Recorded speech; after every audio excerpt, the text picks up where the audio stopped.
think more of the needs of others than of our own desires and wishes.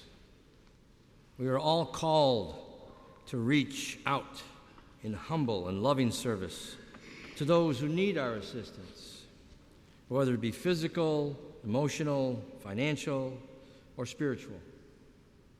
We do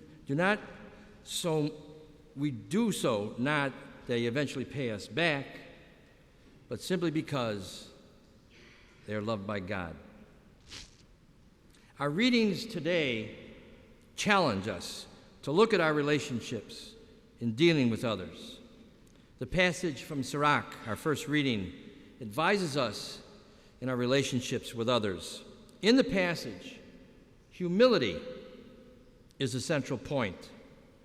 The words spoken are those of a religious man to his son. Bestowing gifts on others is meaningless unless they are given in such a way which respects the receiver and does not make the receiver feel belittled.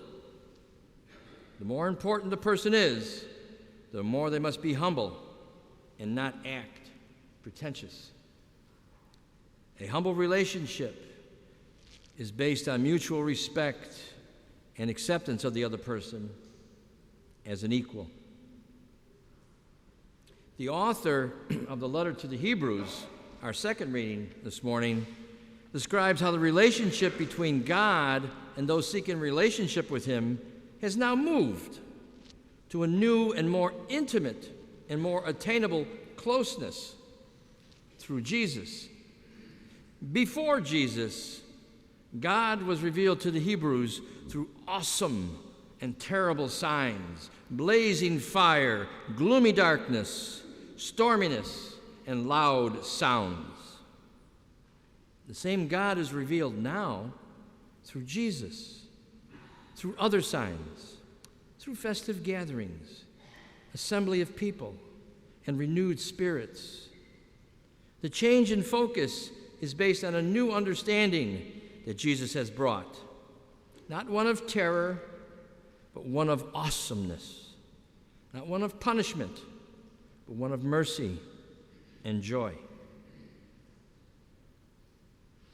In today's gospel, Jesus is at a dinner fest. He uses this backdrop to relate two teachings dealing with humility and with relationships. First, where should one sit at a banquet? Practicality suggests taking a higher praised seat. One may be asked to move to a lesser prestigious spot, whereas sitting in a least assuming seat may lead one to being asked to move forward. His second parable directs that we should reach out to those who need our assistance and have no way of repaying us. We imitate the graciousness of God if we reach out to those who cannot respond in kind. The lesson from this second parable requires that we be humble.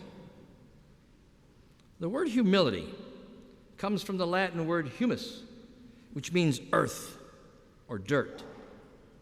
We are called to be down to earth and to be willing to reach out to others, just as our God came down to earth and mixed with us in the person of Jesus. And yet, we get caught up with our desire to keep up with the others around us.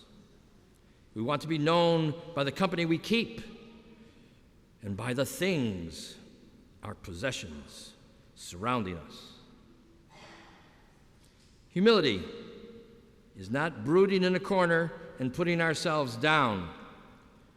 True humility is based on honesty. We must acknowledge who we are in God's eyes and how Jesus has blessed us.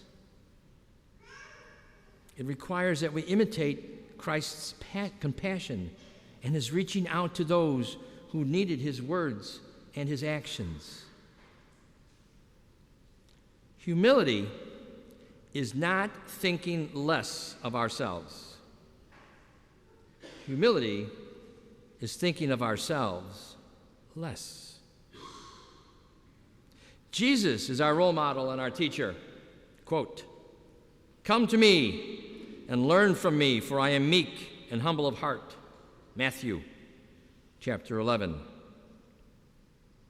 And again he said, "Rightly, you, my disciples, call me Lord and Master, and that is who I am. But if I, your Lord and Master, have washed your feet, you must do so for others." John chapter 13.